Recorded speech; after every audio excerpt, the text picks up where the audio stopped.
Hello and welcome to SiGMA Interviews. Joining me here, I have Seth Schorr, who is the CEO of Fifth Street Gaming, based in Las Vegas. That's correct. I am based in Las Vegas and happy to be all the way in Malta today. Well, welcome. We're very happy to have you. Tell us first of all about the pre-COVID situation in Las Vegas. How are things now? Is the MICE industry picked up again? Where are you? Yeah, so actually Las Vegas has fully come back. We did a great job during COVID to create a safe, exciting environment for our guests. So we really never shut down. We're creating a wonderful experience and we're back.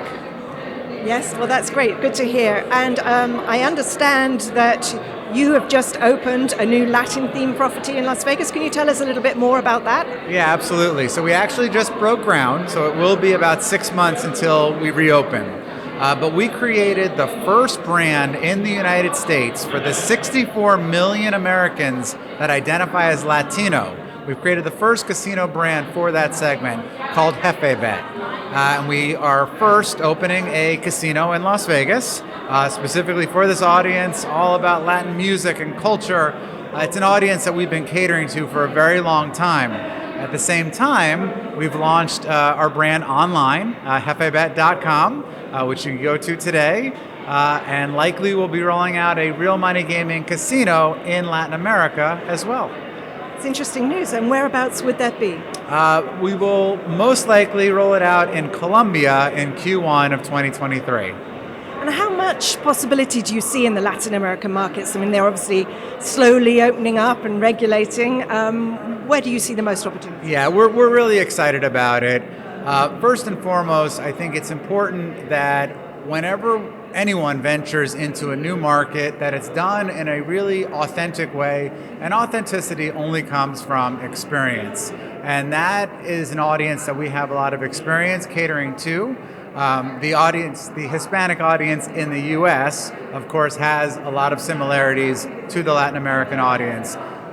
So we think it's a great opportunity. We think there are a lot of great players there today, but what we're doing is a little different, a little unique. How does having a physical presence help you in this way? Does it help the brand recognition? Absolutely. I think that the physical and digital experiences can complement each other. I think depending on the perspective, over time, sometimes there was a little bit of a combative nature between the offline and online experience. But in the United States, we finally have embraced the online experience and see how we can connect the physical and digital worlds. We can extend our brand by creating online experiences. On the other end, I think that there are some great online operators that don't have a physical experience, but I do believe they're at a disadvantage. I think it's definitely an advantage to have both an online and offline platform to provide experiences for your guests. You've not seen any cannibalization of the two? Absolutely not. No, there's no cannibalization. Especially when you're talking about an out-of-town guest. They're only going to visit your hotel and casino so many times. If there's a way to continue to nurture the relationship, of course, it's a business. Seeing more ways to monetize, of course, is a good thing. But even if we're just connecting with our guests, nurturing that relationship, making sure they don't forget about us, that is a huge win, in my opinion. Do you have combined loyalty programs for the team? We will. We will have combined loyalty programs. When we roll out in Latin America, because of regulations and other reasons, that in many ways is a separate entity. There won't necessarily be so much overlap, but it's the same brand. It's our goal that JefeBet becomes a global brand, an authentic Latino brand, both in the United States and around the world, that the Latino community identifies as a brand that was specifically built for their community. And by the way, I'm the only non-Latino on our team, so let me be very clear. Do you speak Spanish? Un poquito. Poco. Back to the land-based side of things. What particular challenges are you facing at the moment? I mean, we've talk of recession, higher interest rates, perhaps not so bad in the US as Europe, but how are you seeing things? Yeah, look, our biggest challenge in the United States is actually the labor market. So it has been challenging to hire people.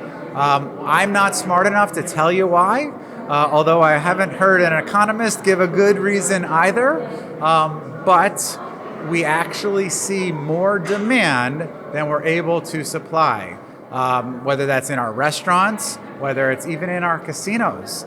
So as an operator, that's very frustrating when I have a guest that wants to play craps, but I can't open that third craps game because I don't have dealers. I do think that'll change, but that is a challenge that we're facing today. I've heard it across, operators all around the world are saying the same thing. What can you do? Do you have to offer higher wages and take the cut on the margin? I think there's a little of that. There probably has been some increase in wages, which are great, right? I think if a business can afford it, of course, our people, that human resource is by far the most important thing. There's just, especially in a physical casino, there's nothing more important than our team members. So if we can all afford to pay more, to give better benefits, of course we will and have. But it doesn't seem to be doing the trick. I think that there are certain opportunities to automate our business in certain ways. Once again, not to have a labor savings, but just to have the flexibility where we're not relying necessarily on that human element for certain jobs. Can you elaborate on that, some of these Sure. new technologies? Yeah, I think that in the hotel business, there are certain transactional elements that can be done in an automated way. I think we've seen a lot more check-in and check-out kiosks. I think in the casino, we've seen a lot more promotional kiosks. Anything that can just be done easily, through a computer, I think that the guest also wants. However, that doesn't mean we take away the human element. What it means, instead of having 6 front desk people standing there checking you in, you might have 3 or 4 of the most personable, well-trained, amazing people greeting our guests, not wasting time on the computer, making you a room key, but welcoming you, making sure that you're happy, making sure that all your needs are taken care of. That a computer can never do. Absolutely.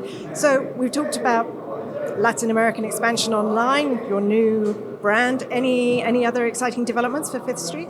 Really focused on our Latin American projects. That is definitely the most exciting thing. I have another company, Betterview, which we're very excited about. It continues to grow. We might bring it globally. That is an affiliate marketing company. We've built digital displays that are in 1,000 bars, restaurants, stadiums, and casinos that show sports betting odds and analytics that promote sports betting promotions on behalf of our customers who are U.S. sportsbook operators. So we continue to be very excited about that product, especially when sports books are looking for new and more efficient ways of acquiring customers. We believe Betterview is one of the best ways to do that. So this isn't like trawling through the internet and going to a website. You actually see it behind the physical screen. So like I said, we're in 1,000 bars, we're in golf carts, big screens in stadiums, even in the retail sports books. It complements the odds board, right? So I'm sure you've seen a retail sports book. The odds board is quite confusing. It looks like a train station schedule.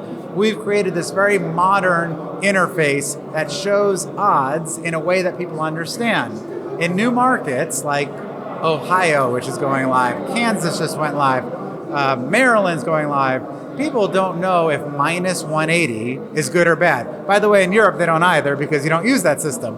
Well, we don't get that. But in new markets, we show win probabilities. So Team A has a 64% chance of beating Team B. That everybody understands. So I think we've really reinvented a way to communicate with that new and curious sports bettor, and we're seeing a lot of traction with the product. Lovely. Thank you very much, Seth. That was great. Thank you. Thank you for having me.